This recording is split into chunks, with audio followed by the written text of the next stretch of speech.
Welcome to my channel. ഇന്ന് നമ്മൾ പഠിക്കാൻ പോകുന്നത് 6ാം ക്ലാസ്സിലെ SCERT സയൻസ് ചാപ്റ്റർ 3 ആണ്. ചാപ്റ്ററിൻ്റെ പേരാണ് നിവർന്നു നിൽക്കാം. ഈ ചാപ്റ്ററിൽ ഡിസ്കസ് ചെയ്യാൻ പോകുന്നത് അസ്ഥി വ്യവസ്ഥ അങ്ങനത്തെ കുറച്ച് കാര്യങ്ങളാണ് നോക്കാം. അസ്ഥികൂടം എന്ന് പറഞ്ഞാൽ എന്താണ്? ശരീരത്തിന് ഉറപ്പും ആകൃതിയും ചില ആന്തര അവയവങ്ങൾക്ക് സംരക്ഷണവും നൽകുന്ന അസ്ഥികളുടെ ചട്ടക്കൂടാണ് അസ്ഥികൂടം എന്ന് പറയുന്നത്. ആന്തര അവയവങ്ങൾക്ക് സംരക്ഷണം കൊടുക്കുന്ന അസ്ഥികളുടെ ചട്ടക്കൂടാണ് അസ്ഥികൂടം. പക്ഷികളുടെ അസ്ഥികൂടം എങ്ങനെയാണ്?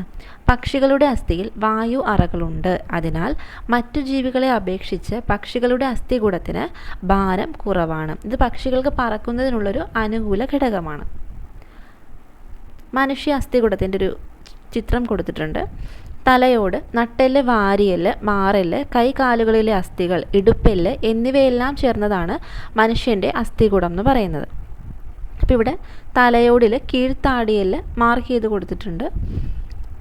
പിന്നെ കുറച്ച് കാര്യങ്ങൾ, നട്ടെല്ലിലെ കശേരുക്കൾ അതെല്ലാം കൊടുത്തിട്ടുണ്ട്. അപ്പോൾ അതൊന്ന് ജസ്റ്റ് വായിക്കാം. നമ്മുടെ നട്ടെല്ല് എവിടെയാണ് കാണപ്പെടുന്നത്? ശരീരം നിവർന്നു നിൽക്കുന്നതിനും ചലിക്കുന്നതിനും സഹായിക്കുന്ന അസ്ഥികളുടെ ഒരു നിരയാണ് നട്ടെല്ല്. നട്ടെല്ലിലെ അസ്ഥികളെ എന്താ പറയുന്നത്? കശേരുക്കൾ എന്ന് പറയുന്നു. 33 കശേരുക്കൾ ചേർന്നതാണ് നട്ടെല്ല്.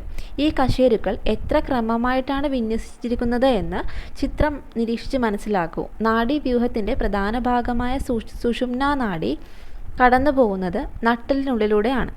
അതുകൊണ്ട് തന്നെ സുഷുമ്നാ നാഡിയുടെ സംരക്ഷണ കവചം കൂടിയാണ് നട്ടെല്ല്. നട്ടെല്ലിന് കാര്യമായ ക്ഷതമേറ്റാൽ എഴുന്നേറ്റ് നടക്കാൻ പ്രയാസമാണ്. ഇനി ഇവിടെ കൊടുത്തിരിക്കുന്ന ഒരു പിക്ചർ വാരിയെല്ലിനാണ്. അപ്പോൾ അതേ മാറെല്ല് ഇവിടെ കൊടുത്തിട്ടുണ്ട്. അപ്പം മാറെല്ലിൻ്റെ എണ്ണം എത്രയാണെന്ന് ചോദിക്കാറുണ്ടത് ഒരെണ്ണമാണ്. മാറെല്ല്, നട്ടെല്ല്, വാരിയെല്ല്. വാരിയെല്ലുകളുടെ സ്ഥാനം എവിടെയാണ്? സ്വയം സ്പർശിച്ച് മനസ്സിലാക്കും. മനുഷ്യശരീരത്തിൽ 12 ജോഡി വാരിയെല്ലുകളാണുള്ളത്. ഹൃദയം, ശ്വാസകോശം, ചില പ്രധാന രക്തക്കുഴലുകൾ എന്നിവയെ പൊതിഞ്ഞ് സംരക്ഷിക്കുന്നത് വാരിയെല്ലുകളാണ്. വാരിയെല്ലുകൾ പിന്നിൽ നട്ടെല്ലിനോടും മുന്നിൽ മാറെല്ലിനോടും ബന്ധിപ്പിച്ചിരിക്കുന്നു. തലയോട്, നട്ടെല്ല്, വാരിയെല്ല് എന്നിവയെക്കുറിച്ചുള്ള കാര്യങ്ങളാണ് ഇപ്പോൾ ഇവിടെ കൊടുത്തിരിക്കുന്നത്. ഇനിയാണ് കാലുകളിലെ അസ്ഥികൾ. ഇവിടെ കൈയിലെ അസ്ഥികൾ ഡയറക്റ്റ് കൊടുത്തിട്ടുണ്ട്, ചിത്രം കൊടുത്തിട്ടുണ്ട്. കാലിലെ ആണെങ്കിൽ തുടയെല്ല് കൊടുത്തിട്ടുണ്ട്. വേറെ കാലുകളിലെ ബാക്കി അസ്ഥികളൊക്കെ കൊടുത്തിട്ടുണ്ട്. ജസ്റ്റ് വായിക്കാം. മനുഷ്യരിലെ ഓരോ കൈയിലും എത്ര അസ്ഥികളുണ്ട്? മനുഷ്യൻ്റെ കൈയിലെ അസ്ഥികളുടെ ചിത്രം നിരീക്ഷിക്കൂ. മനുഷ്യൻ്റെ ഓരോ കൈയിലും 32 അസ്ഥികളെന്നാണ് പറയുന്നത്. അപ്പോൾ നമ്മൾ ഗൈഡിലും നമ്മൾ പൊതുവെ പഠിക്കുന്നത് കയ്യിൽ 60, കാലിൽ 60 എന്നാണ് പഠിക്കുന്നത്. ഇവിടെ കൊടുത്തിരിക്കുന്നത് എത്രയാണ്? 32. ഒരു കയ്യിൽ 32 അസ്ഥികൾ വീതം എന്ന് പറയുന്നുണ്ടല്ലേ. അപ്പോൾ ആ ഒരു നമ്പർ ഇവിടെ മാറുന്നുണ്ട് SCERTയിൽ.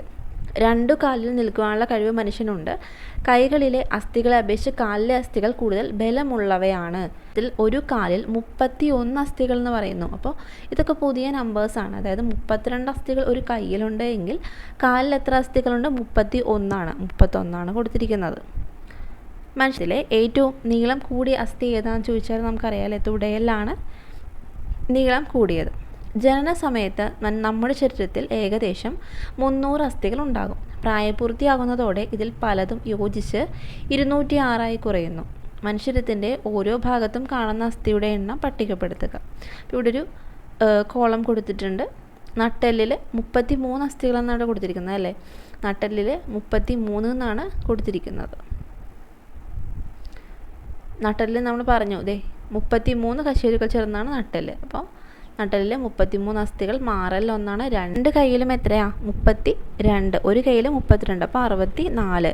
2 കാലിലും, ഒരു കാലിൽ 31, അപ്പോൾ ഇവിടെ 62.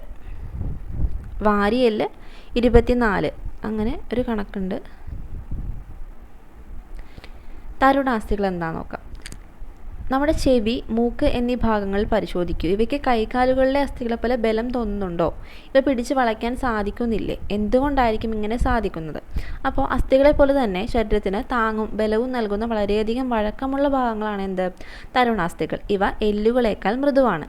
മനുഷ്യശരീരത്തിലും മറ്റു ജന്തുക്കളിലും ഇത് കാണപ്പെടുന്നു. പ്രധാനമായിട്ടും തരുണാസ്ഥികൾ എവിടെ കാണുന്നു എന്നത് പ്രീവിയസ് ആണ്. അപ്പോൾ നോക്കാം. തരുണാസ്ഥികൾ ചെവി, മൂക്ക്, കൈമുട്ട്, കാൽമുട്ട്. നമ്മൾ ഓപ്ഷനിൽ കൈമുട്ട്, കാൽമുട്ട് വന്നാൽ വിചാരിക്കും കൈമുട്ട്, കാൽമുട്ടിലൊക്കെ ബലമുള്ള അസ്ഥികളാണല്ലോ, തരുണാസ്ഥി ഇവിടെ ഉണ്ടാവില്ല എന്ന് വിചാരിക്കും. പക്ഷേ അവിടെയൊക്കെ തരുണാസ്ഥികളുണ്ട്. കൈമുട്ട്, കാൽമുട്ട്, കണ്ണങ്കാൽ, ശ്വാസകോശം, കശേരുക്കൾക്കിടയിലെ ഡിസ്കുകൾ എന്നീ ഭാഗങ്ങളിലാണ് കാണപ്പെടുന്നത്. അപ്പോൾ ഇവിടേക്കാണ് തരുണാസ്ഥികൾ കാണപ്പെടുന്നത്. ചെവി, മൂക്ക്, ചെവി, മൂക്ക്, കൈമുട്ട്, കാൽമുട്ട്, കണ്ണങ്കാൽ, ശ്വാസനാളം, കശേരുക്കൾക്കിടയിലെ ഡിസ്കുകൾ എന്നീ ഭാഗങ്ങളിലാണ് കാണപ്പെടുന്നത്. ഇനി എന്താണ് അസ്ഥി സന്ധികളെന്ന് ചോദിച്ചാൽ നമ്മുടെ കൈകാലുകളും വിരലുകളും അനായാസം മടക്കാനും നിവർത്താനും കഴിയില്ല. അപ്പോൾ അതിൻ്റെ റീസൺ എന്താണെന്ന് നമുക്ക് നോക്കാം. ഒരു ടേബിളിൽ കൊടുത്തിട്ടുണ്ട്. രണ്ടോ അതിലധികമോ സന്ധികൾ ചേരുന്ന ഭാഗത്തെ അസ്ഥി സന്ധി എന്ന് പറയുന്നു. നമ്മുടെ ശരീരത്തിൽ വിവിധതരം അസ്ഥി സന്ധികളുണ്ട്. അവ ചലിപ്പിക്കാൻ കഴിയുന്നതും കഴിയാത്തവയുമുണ്ട്. വിജാഗിരി സന്ധി നോക്കാം. കതക്, ജനൽ എന്നിവയിലെ വിജാഗിരി പോലെ കൈമുട്ടിലും കാൽമുട്ടിലെയും അസ്ഥികൾ ഒരു വശത്തേക്ക് മാത്രമേ ചലിപ്പിക്കാൻ സാധിക്കുകയുള്ളൂ. കൈമുട്ടിലും കാൽമുട്ടിലും കാണപ്പെടുന്ന ഇത്തരം സന്ധികളെ എന്ത് പറയുന്നു? വിജാഗിരി സന്ധികളെന്ന് പറയുന്നു. കണ്ടോ, കൈമുട്ടിൻ്റെ ചിത്രം കൊടുത്തിട്ടുണ്ട്, കാൽമുട്ടിലെ അസ്ഥിയുടെ ചിത്രം കൊടുത്തിട്ടുണ്ട്. ബോൾ ആൻഡ് സോക്കറ്റ് സന്ധി നോക്കാം. തോളെല്ല്, ഇടുപ്പെല്ല്. അപ്പോൾ എവിടേക്കാണ് ബോൾ ആൻഡ് സോക്കറ്റ് സന്ധി കാണപ്പെടുന്നത്? തോളെല്ല്, ഇടുപ്പെല്ല്. കൈമുട്ട്, കാൽമുട്ട് എന്നിവയുടെ ചലനം പോലെയാണോ തോളെല്ലിൻ്റെ ചലനം? കൈകൾ വശങ്ങളിലേക്ക് നീട്ടി ചലിപ്പിച്ച് നോക്കൂ. തോളെല്ലിലെ സന്ധി എല്ലാ വശത്തേക്കും ചലിപ്പിക്കാൻ സാധിക്കുന്നില്ലേ? അപ്പോൾ നമുക്ക് നോക്കാം. ഏറ്റവും കൂടുതൽ ചലന സ്വാതന്ത്ര്യമുള്ള സന്ധിയാണ് ബോൾ ആൻഡ് സോക്കറ്റ് സന്ധി അഥവാ ഗോളര സന്ധി എന്നാണ് പറയുക അല്ലേ. ഗോളര സന്ധിനെയാണ് എന്ത് പറയുന്നത്? ബോൾ ആൻഡ് സോക്കറ്റ് സന്ധി. മറ്റൊരു അസ്ഥിയുടെ കുഴിയിൽ, അതായത് സോക്കറ്റിൽ തിരിയുന്ന രീതിയിലാണ് ക്രമീകരിച്ചിരിക്കുന്നത്. അതിനാൽ ഇതിനെ ബോൾ ആൻഡ് സോക്കറ്റ് സന്ധി എന്ന് പറയുന്നു. തോള്, ഇടുപ്പ് എന്നീ ഭാഗങ്ങളിലാണ് ഈ അസ്ഥിസന്ധി കാണപ്പെടുന്നത്. നമ്മുടെ ശരീരത്തിൽ ബോൾ ആൻഡ് സോക്കറ്റ് സന്ധിയുടെ ഭാഗങ്ങൾ എവിടേക്കാണെന്ന് കുട്ടികളോട് ശാസ്ത്ര പുസ്തകത്തിൽ എഴുതുമെന്നൊക്കെയാണ് പറഞ്ഞിരിക്കുന്നത്. അതൊന്നും വേണ്ട. ഇനി ഇവിടെ പുതിയൊരു സന്ധി കൊടുത്തിട്ടുണ്ട്, പിവട്ട് സന്ധി. പൈവട്ട് ജോയിൻ്റ് എന്നാണ് ഇംഗ്ലീഷ്, പിവട്ട് സന്ധി എന്നാണ് കൊടുത്തിരിക്കുന്നത്. കഴുത്തിലെ അസ്ഥി സന്ധിയുടെ പ്രത്യേകത എന്താണ്? ചലിപ്പിച്ച് നോക്കൂ. പിവട്ട് സന്ധി കണ്ടോ, ഇവിടെ മാർക്ക് ചെയ്തിട്ടുണ്ട് ഈ ചിത്രത്തിൽ. നമുക്കത് എന്താണെന്ന് നോക്കാം. ഇതൊരു പുതിയൊരു വേർഡാണ് അല്ലേ, പിവട്ട് സന്ധി എന്നാണ് നോക്കാം. പിവട്ട് സന്ധി കഴുത്തിൽ കാണുന്നു. പിവട്ട് സന്ധി അല്ലെങ്കിൽ പൈവട്ട് സന്ധി എവിടെ കാണപ്പെടുന്നു എന്ന് ചോദിച്ചാൽ കഴുത്തിൽ കാണപ്പെടുന്നു. പ്രത്യേകത എന്താ? ഒരു അസ്ഥി മറ്റൊന്നിൽ മുന്നോട്ടും പിന്നോട്ടും വശങ്ങളിലേക്കും തിരിയുന്നു. അസ്ഥിഭംഗം എന്താന്ന് നോക്കാം. അസ്ഥിക്ക് സംഭവിക്കുന്ന പൊട്ടലിനും ഒടിവിനും അസ്ഥിഭംഗം എന്ന് പറയുന്നു. അസ്ഥിഭംഗം 3 തരത്തിൽ സംഭവിക്കാം. അസ്ഥിക്ക് പൊട്ടലോ ഒടിവോ ഉണ്ടാകുകയോ അസ്ഥികൾക്ക് സ്ഥാനഭ്രംശം സംഭവിക്കുകയോ ചെയ്യുന്ന അസ്ഥിഭംഗമാണ് ലഘുഭംഗം, സിമ്പിൾ ഫ്രാക്ചർ എന്ന് പറയുന്നു. അസ്ഥി പൊട്ടി മാംസപേശികളെ തുളച്ച് പുറത്തേക്ക് വരുന്ന അസ്ഥിഭംഗമാണ് വിഷമഭംഗം, കോമ്പൗണ്ട് ഫ്രാക്ചർ. ഇതിൽ അസ്ഥിഭംഗത്തോടൊപ്പം പുറത്തേക്ക് മുറിവുണ്ടായിരിക്കും. ശരീരത്തിലെ ആന്തര അവയവങ്ങൾക്ക് സമീപം സംഭവിക്കുന്ന വിഷമഭംഗമാണ് സങ്കീർണഭംഗം. ഇത്തരം സന്ദർഭങ്ങളിൽ അസ്ഥി ഒടിഞ്ഞ് ആന്തരാവയവങ്ങൾക്ക് ക്ഷതം സംഭവിക്കുന്നു. എക്സ്റേ. 1895 ജർമ്മൻ ഭൗതിക ശാസ്ത്രജ്ഞനായ വിൽഹെം കോൺറാഡ് റോഞ്ചനാണ് എക്സ്റേ കണ്ടെത്തിയത്. വില്യം റോഞ്ചൻ എന്നാണ് നമ്മൾ സാധാരണ അറിയപ്പെടുന്നത്. മനുഷ്യൻ്റെ കൈകളിലെ അസ്ഥികളുടെ ഫോട്ടോഗ്രാഫിക് ചിത്രം എക്സ്റേ ഉപയോഗിച്ചെടുത്ത് റോഞ്ചനാണ്. മാംസപേശികളിലൂടെ കടന്നു പോകുന്നതും എല്ലുകളിലൂടെ കടന്നു പോവാത്തതുമാണ് എക്സ്റേ.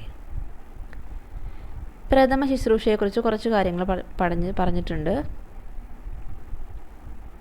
മുട്ടുമാറ്റിവെക്കൽ. ശരീരഭാരം കൂടുന്നതും അസ്ഥികളിൽ കാൽസ്യം കുറയുന്നതും കാൽമുട്ടിന് തേയ്മാന പ്രശ്നങ്ങളുണ്ടാക്കും. പ്രായം കൂടുമ്പോഴും കാൽമുട്ട് വേദന വരും. വൈദ്യപരിശോധനയ്ക്ക് ശേഷം അസുഖമുള്ളതോ തേയ്മാനം വന്നതോ ആയ കാൽമുട്ടിലെ അസ്ഥികൾ നീക്കം ചെയ്യുകയും പകരം സെറാമിക്, ലോഹം, പ്ലാസ്റ്റിക് എന്നിവ ഉൾപ്പെടുന്ന കൃത്രിമ കാൽമുട്ട് സ്ഥാപിക്കുന്നതും ചെയ്യുന്നതാണ് മുട്ടുമാറ്റിവെക്കൽ. 20 വർഷം വരെ ഫലപ്രദമായി പ്രവർത്തിക്കും. കാൽമുട്ട് മാറ്റിവെക്കൽ ശസ്ത്രക്രിയയ്ക്ക് ശേഷം പുതിയ കാൽമുട്ടിൽ ചെറിയ അസ്വസ്ഥതകൾ അനുഭവപ്പെടാം. മരുന്നുകൾ ഉപയോഗിച്ചും ഫിസിയോതെറാപ്പിയിലൂടെയും ഇത് മാറ്റിയെടുക്കാം. ഇനി നമ്മുടെ ചെവിക്കുള്ളിലെ അസ്ഥികളെക്കുറിച്ചാണ് ചോദിച്ചിരിക്കുന്നത്. നമ്മുടെ ചെവിക്ക് 3 ഭാഗങ്ങളുണ്ട്. ഇതിൽ മധ്യകർണത്തിൽ 3 ചെറിയ അസ്ഥികളുണ്ട്. ഇവയാണ് മാലിയസ്, ഇൻകസ്, സ്റ്റേപ്പിസ്. ഇവയ്ക്ക് കമ്പനം ചെയ്യാൻ കഴിവുണ്ട്. ഇവയുടെ കമ്പനം മൂലമാണ് നാം ശബ്ദം കേൾക്കുന്നത്. ഇവ കമ്പനം ചെയ്യുമ്പോൾ ബാഹ്യകർണത്തിൽ നിന്ന് ആന്തരകർണത്തിലേക്ക് ശബ്ദം കൈമാറ്റം ചെയ്യപ്പെടുന്നു. നമ്മുടെ ശരീരത്തിലെ ഏറ്റവും ചെറിയ അസ്ഥിയാണ് സ്റ്റേപ്പിസ്. ഏറ്റവും വലുത് തുടയലാണ്. അതിൻ്റെ ഒരു സ്ട്രക്ചറും ഓരോ അസ്ഥികളുടെ സ്ഥാനമൊക്കെ മാർക്ക് ചെയ്ത് കൊടുത്തിട്ടുണ്ട്. ഇനി കുറച്ച് ജീവജാലങ്ങളുടെ, അതായത് ബാഹ്യാസ്ഥികുടവും ആന്തരാസ്ഥികുടവുമുള്ള ജീവികൾ, അത്തരം ഡീറ്റെയിൽസിലോട്ടാണ് പോകാൻ പോകുന്നത്. ബാഹ്യാസ്ഥികുടം. നട്ടെല്ലില്ലാത്ത മിക്ക ജീവികൾക്കും ബാഹ്യാസ്ഥികുടമാണുള്ളത്. ബാഹ്യാസ്ഥികുടമുള്ള ജീവികളിൽ ഏറ്റവും കൂടുതലുള്ളത് പ്രാണികളിലാണ്. ബാഹ്യാസ്ഥികുടം കാലക്രമേണ പൊഴിച്ചു കളയപ്പെട്ടേക്കാം. ആന്തരാസ്ഥികുടമുള്ള ജീവികളിൽ ബാഹ്യാസ്ഥികുടത്തിന് സമാനമായ ചില ഭാഗങ്ങളുണ്ട്. മത്സ്യങ്ങളുടെയും ഉരഗങ്ങളുടെയും ചെതുമ്പൽ, പക്ഷികളുടെ തൂവലുകൾ, ജന്തുക്കളിലെ രോമങ്ങൾ, നഖം, കൊമ്പ്, കുളമ്പ് എന്നിവ ഉദാഹരണങ്ങളാണ്. ഈ കൊടുത്തിരിക്കുന്നതൊക്കെ എന്താണ്? ബാഹ്യാസ്ഥികുടത്തിലുള്ള കാര്യങ്ങളാണ്. അപ്പോൾ വളരെ ഒരു ബേസിക് ലെവലായിട്ട് അസ്ഥികളെ പറ്റിയിട്ടാണ് 6ാം ക്ലാസ്സിൽ കൊടുത്തിട്ടുള്ളത്. ഇതിൻ്റെ ഒരു എക്സ്ട്രീം ലെവലായിരിക്കും മേ ബി 8ലും 9ത്തിലും 10ത്തിലും ഒക്കെ ഉള്ളത്. അപ്പോൾ ഇത്രയുമാണ് ഇന്നത്തെ ക്ലാസ്സിൽ പഠിച്ചിരിക്കുന്നത്. ഇമ്പോർട്ടൻ്റ് ആയിട്ടുള്ള കാര്യങ്ങൾ മാത്രം നോട്ട് ചെയ്ത് പഠിക്കുക. അപ്പോൾ ക്ലാസ്സിൽ ഇഷ്ടപ്പെട്ടുണ്ടെങ്കിൽ ലൈക്ക് ചെയ്യുക, ഷെയർ ചെയ്യുക, സബ്സ്ക്രൈബ് ചെയ്യുക. Thank you.